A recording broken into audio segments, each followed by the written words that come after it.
안녕하세요, 유세미입니다. 오늘은 유세미의 북카페 진행하도록 하겠습니다. 오늘 여러분들하고 같이 나눌 아주 귀한 책은요, 한수산 작가의 우리가 떠나온 아침과 저녁이라는 책입니다. 책 표지 굉장히 예쁘죠. 누구한테 선물 주기에 굉장히 기분 좋은 그런 책인 것 같아요. 내용도 선물 보내기에 너무너무 좋은 내용이고요. 저는 사실 이 한수산 작가 그 사모님 나온다는 얘기 들으면서 출간되기 이전부터 굉장히 기다리면서 기대했어요. 근데 책이 나오니까 역시 기대보다 훨씬 더 너무나 이제 참 감성적이고 정말 좋은 내용이 많은 그런 책이 돼서 아주 여러분들하고 같이 나누고 싶어서 오늘 이 시간이 너무 기대됐습니다. 함께 나눌게요. 그 프롤로그에 보면 이제 한수산 작가가 이 책을 이제 쓰면서 어떤 느낌으로 이 책이 돌아가고 있는지가 마지막 대목에 딱 느껴지는 어떤 그런 이제 문장이 있어요. 기억에도 없이 잊어버렸던 편지들을 꺼내 읽듯이 마음의 다락방 한 곳을 열었다가 다시 닫는 마음이 이럴까 싶다. 그런 마음으로 여기 모아놓은 글들을 바라보는 오늘, 밖에는 또 하루가 꽃처럼 지고 있다. 너무 좋죠. 계속 이런 식으로 좋아요. 그래서 이제 여러분들과 굉장히 그 한수산 작가의 정말 멋지고도 감성적인 그런 이제 내용들을 함께 나누도록 하겠습니다. 이분이 사랑했던 사람들, 그리고 이제 좋아했던 장소, 뭐 이런 어떤 그 예전의 어떤 그런 스토리들이 이제 곳곳에 나오는데, 굉장히 흥미로워요. 처음 소개해드리고 싶은 대목은 뭔가 하면, 그 영화의 한 대목을 이제, 이분이 이제 언급을 하셨어요. 보이후드라는 그런 영화에 이제 엄마와 아들이 헤어지는 장면이 나오는데, 이제 홀로서기를 해야 되는 이제 아들이 떠나가니까 이제 엄마가 탄식처럼 얘기를 하다가 지난날에 엄마의 그 고단했던 삶에 대해서 엄마가 소리치는 거예요. 난 뭐가 더 있을 줄 알았다. 정말 이런 느낌 여러분들도 같지 않으세요? 정말 누구라도 이런 느낌 가질 수 있을 것 같아요. 제가 한번 읽어볼게요. 남은 인생에 뭐가 더 있을 줄 알았다는 그 한마디. 그건 내가 요즘 생각하곤 하는 말이 아닌가. 아침에 눈을 떠 새가 지저귀는 창밖을 내다보면서 저녁에 잠자리에 들며 이방 저방에 불을 끄면서 그 생각을 하지 않는가. 내일 아니면 내후년에는 뭔가 달라지고 뭔가가 더 있을 줄 알고 살아오지 않았던가. 20살의 청춘에는 40의 중년에는 그리고 노년이 되면 뭐가 더 있을 줄 알지 않았던가. 30이 되면, 아주 어렸을 때는 30쯤 되면 굉장히 근사한 사람이 돼 있을 거야 라고 생각을 하고, 정작 30에 가서는 그래 40대가 되면 굉장히 뭔가 이제 돼 있겠지. 40대 때는 그래 50대에는 이런 생각을 하죠. 누구나 그렇습니다. 그리고 이제 그 나이대가 되면 이 나이 때 뭐가 돼 있을 줄 알았는데 이렇게 생각하면서 혼란스럽기도 하고, 그 다음에 실망하기도 하고 그렇습니다. 그래서 결론은요, 또 앞날에 대해서 그런 희망으로 또 살아가는 것 같아요. 그래 60대에는, 그래 70대에는 아주 멋지게, 아주 매력적으로, 굉장히 여유있게 내가 원하는 삶을 누리고 있을 거야. 어떤 그런 희망이 우리가 살아가는 원동력이 되지 않을까 싶어요. 그래서 정말 난 뭐가 더 있을 줄 알았다 라는 이 문장 한 문장이 정말 딱 보면서 너무 이제 가슴이 정말 이렇게 뻥 뚫리는 그런 느낌이었어요. 모두들 이렇게 생각하는구나, 이런 생각. 자, 또 볼게요. 한수산 작가님도 대단한 분이지만 이분의 스승이 황순원 선생님이래요. 황순원 선생님.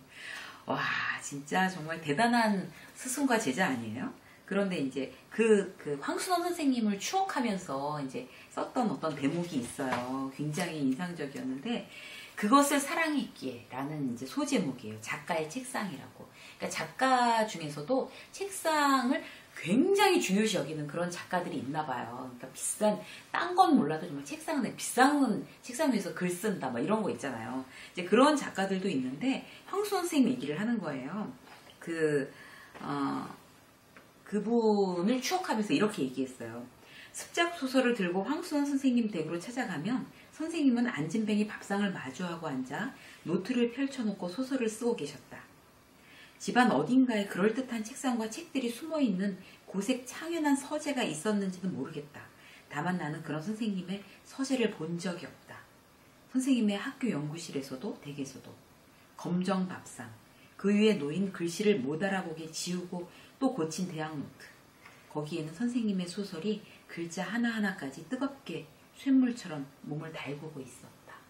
황순원이라는 그런 전설적인 정말 소설가라면 그야말로 그냥 한밤에 그 소설을 그냥 단숨에 다 써내려 갔을 거다. 어떤지 이런 생각도 우리 막 들잖아요. 그런데 그렇지 않대요.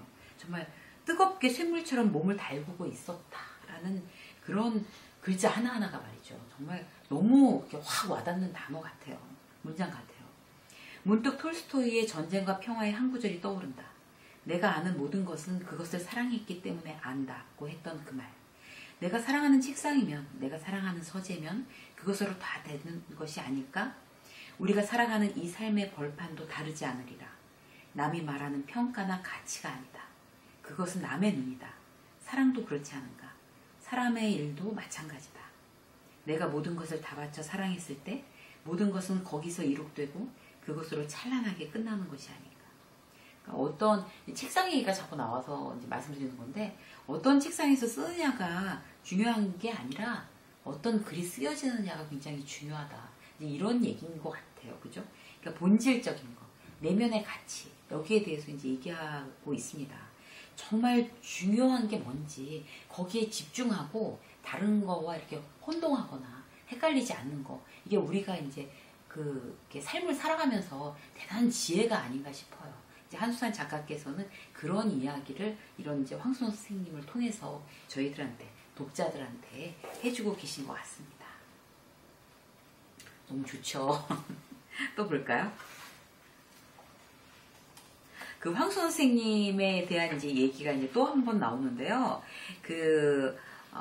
굉장히 이제 정말 좋은 글을 썼다고 너무 자신만만한 희대의 명작을 썼노라 이렇게 기고만장해졌었대요. 한수산 선생님이 이제 그 학교 때. 그래서 그걸 황순원 선생님한테 너무나 이제 자랑스럽게 보여드리러 갖고 간 거예요. 그러니까 그분이 그 원고를 탁 던지면서, 읽고 나서 던지면서 이런 거나 쓰려면 두꺼비나 한 병 먹고 마라 이랬대요. 그러니까 두꺼비, 그 소주 있잖아요. 그 소주 한 병보다도 못한 그런 이제 글이라는 어떤 질책이셨대요. 그런데 그걸 이제 나중에 느꼈던 거예요. 나중에 다시 읽어보면서 그 자기의 착각이었다. 이거 굉장히 정말 막 이렇게 부끄럽다. 이제 이런 걸 느끼셨대요.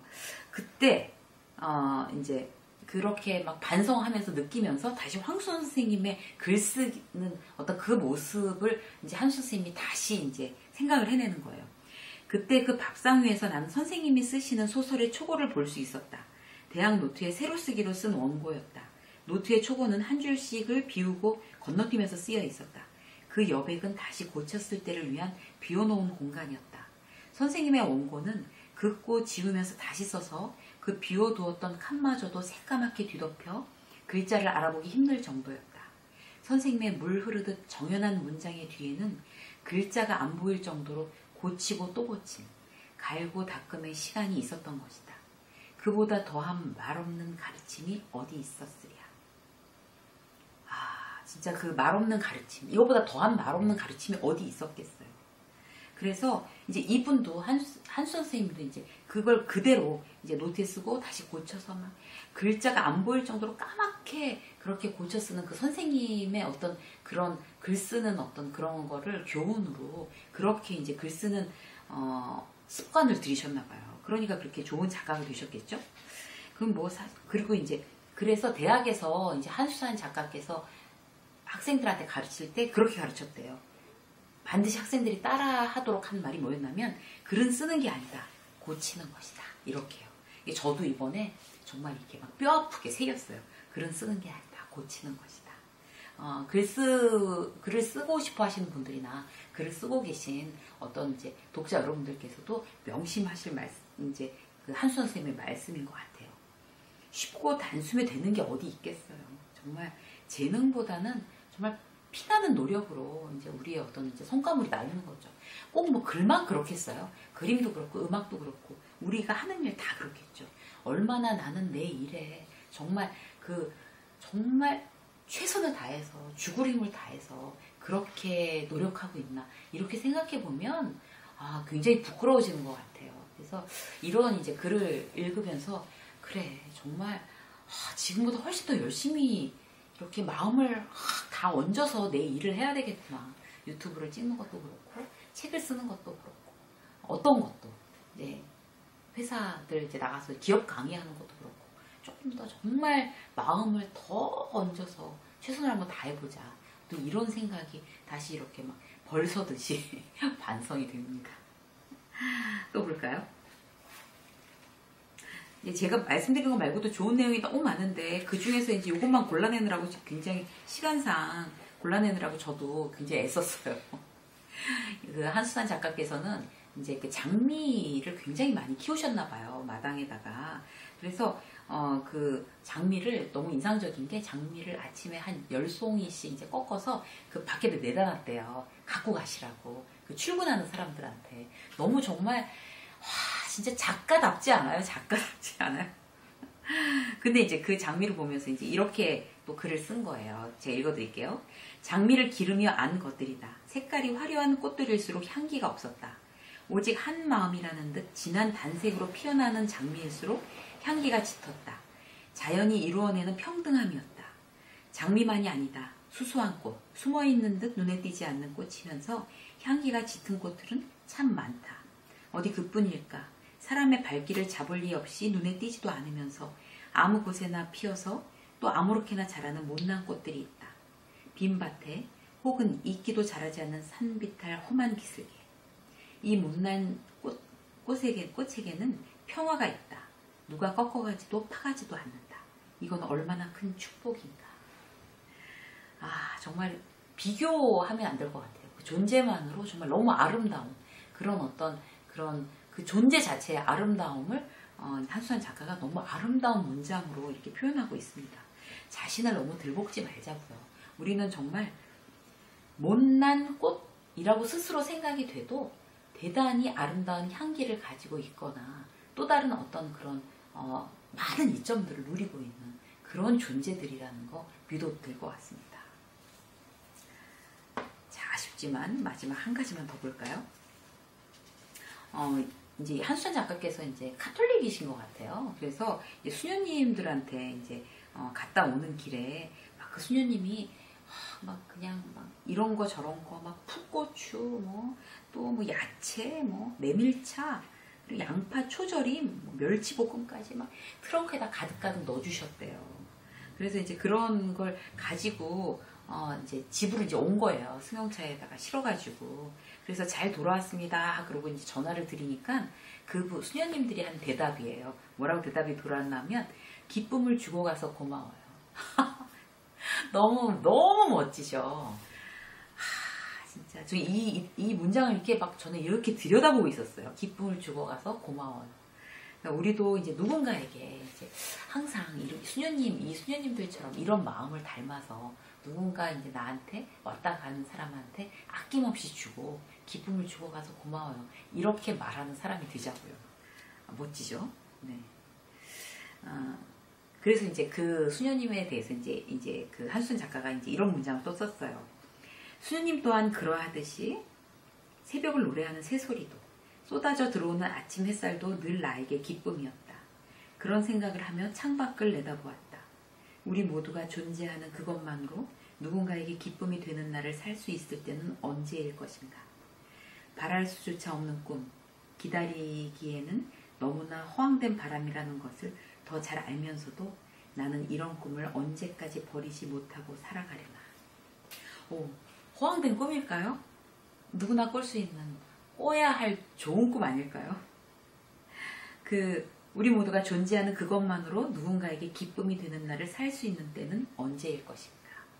언젠가는 아니면 지금 당장이라도 존재하는 그것만으로 어떤 다른 사람에게 기쁨이 되는 어떤 그런 희망은 정말 버리면 안 될 것 같아요. 그래서 나는 지금 누구에게 기쁨이 되고 있지? 여러분들 한번 생각을 해보세요. 누군가에게 우리는 정말 기쁨이 되고 있잖아요. 일단 당장은 정말 다른 어떤 사람이 아니더라도 가족들한테 우리는 정말 기쁨이 되고 있죠. 우리가 없으면 어떡하겠어요, 가족이.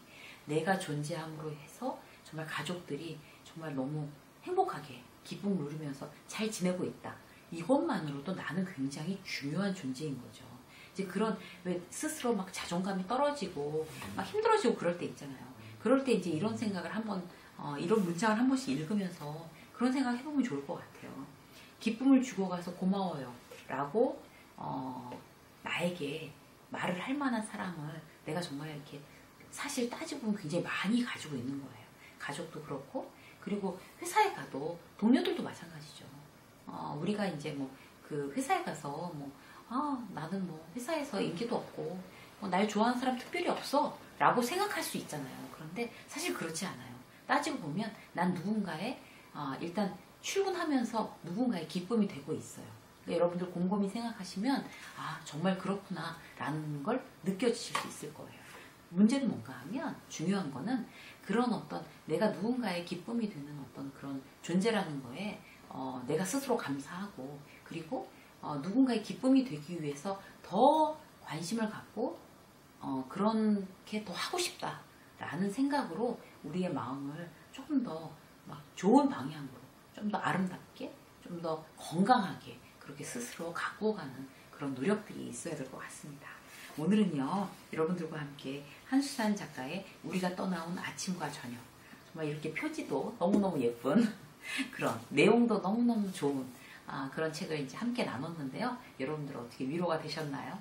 여러분들한테 좋은 내용이 되었으리라고 믿고요. 오늘의 유쌤 F카페 여기서 마치도록 하겠습니다. 고맙습니다.